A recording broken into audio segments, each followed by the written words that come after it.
Bismillahirrahmanirrahim. Assalamualaikum warahmatullahi wabarakatuh.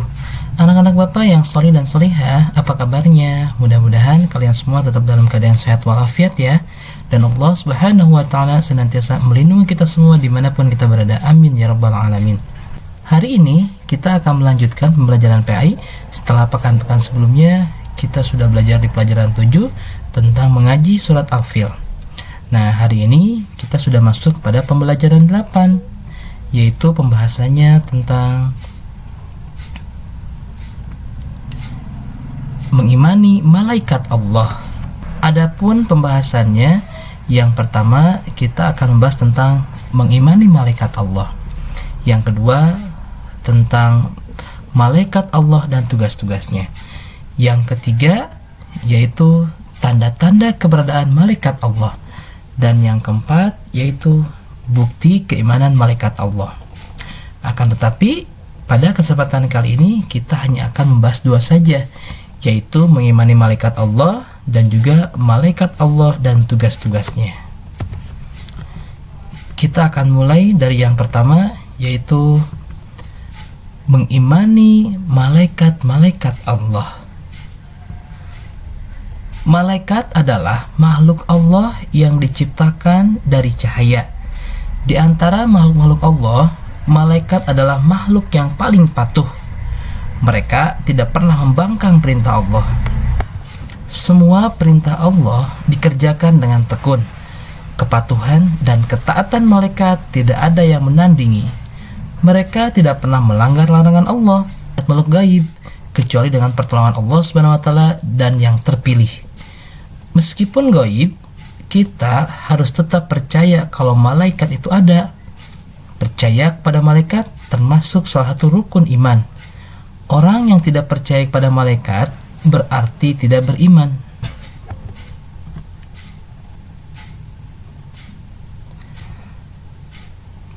Nah, pembahasan yang selanjutnya, malaikat Allah dan tugas-tugasnya.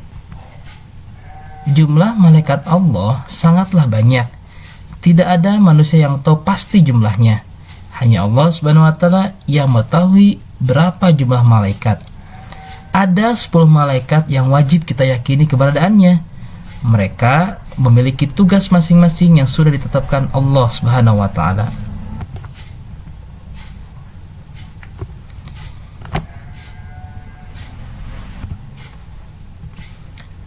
Yang pertama adalah malaikat Jibril.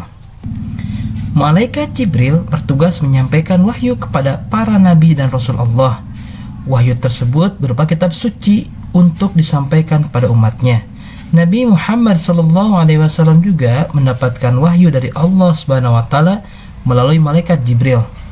Wahyu tersebut adalah kitab suci Al-Quran sebagai kitab suci umat Islam di akhir zaman. Yang kedua adalah malaikat Mikail. Malaikat Mikail bertugas membagikan rezeki kepada manusia. Pembagian rezeki tersebut sesuai dengan petunjuk Allah. Rezeki tersebut dapat berupa hujan, angin, panas, dan sebagainya. Malaikat Mikail tidak pernah salah dalam membagikan rezeki. Semua dilakukan atas petunjuk dari Allah. Oleh karena itu, manusia harus berdoa kepada Allah agar selalu mendapatkan limpahan rezeki dari Allah Subhanahu wa Ta'ala. Yang ketiga adalah malaikat Israfil. Malaikat Israfil bertugas menjaga dan meniup sangsakala pada hari kiamat. Sangsakala adalah sejenis trompet sebagai penanda hari kiamat. Jika Allah Subhanahu wa Ta'ala telah memerintahkan malaikat Israfil untuk meniup sangsakala, maka terjadilah hari kiamat dan seluruh makhluk hidup yang ada di muka bumi ini akan mati serta seluruh alam semesta ini akan hancur. Setelah itu, malaikat Israfil akan meniupkan kembali sangsakala sebagai pertanda dibangkitkannya manusia dari alam kubur. Ketika semua manusia dibangkitkan, mereka digiring menuju padang mahsyar untuk mempertanggungjawabkan perbuatan mereka ketika di dunia. Jika banyak berbuat baik, mereka akan selamat. Sebaliknya, jika banyak berbuat jahat, mereka akan celaka.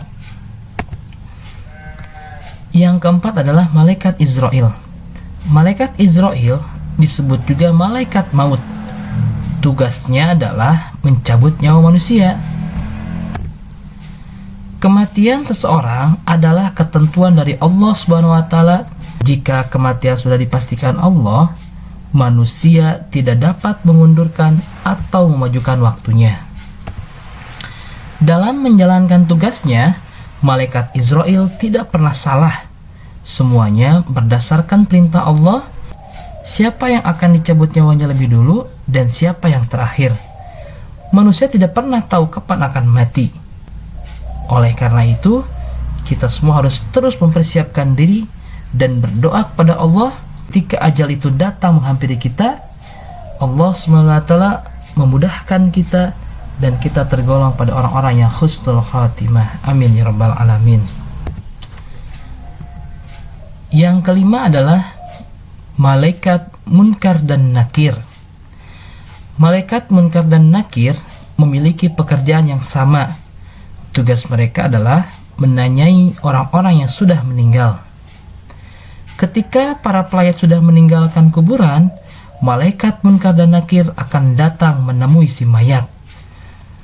Malaikat menanyakan keimanan dan keislamannya. Pertanyaan yang diajukan oleh kedua malaikat ini adalah, siapa Tuhanmu? Siapa nabimu? Apa agamamu? Dan apa kitab sucimu? Orang yang beriman akan dengan mudah menjawab pertanyaan tersebut. Jika dapat menjawab pertanyaan, malaikat akan melayani dan memberikan apa yang mereka inginkan. Semua adalah pahala atas kebaikan mereka ketika di dunia. Sebaliknya, orang yang tidak beriman tidak bisa menjawab pertanyaan tersebut.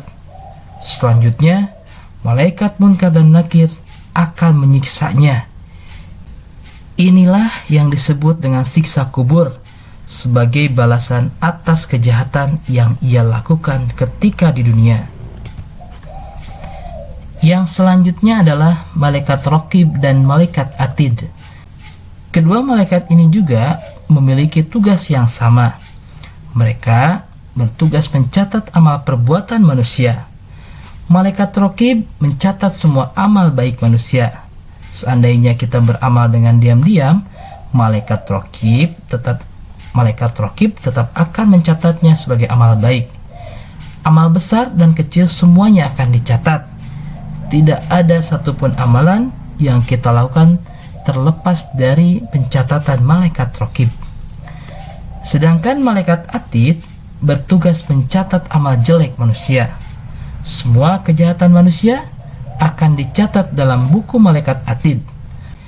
Kejahatan sekecil apapun tetap tercatat. Oleh karena itu, berhati-hatilah dalam bertindak. Yang selanjutnya adalah malaikat Malik.